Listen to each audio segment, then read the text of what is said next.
Today, we're making crispy fried fish using cut fish pieces in a modern American kitchen. This recipe is simple, flavorful, and cooked step by step for perfect crunch.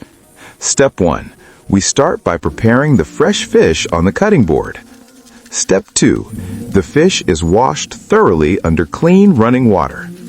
Step 3. Now the fish is cut into medium-sized pieces. Step 4. The fish pieces are seasoned with spices and lemon juice. Step 5. Next, the fish pieces are coated evenly in flour. Step 6. Oil is heated until it reaches frying temperature. Step 7. The same fish pieces are placed carefully into the hot oil. Step 8. The fish pieces are flipped to cook evenly on both sides. Step 9.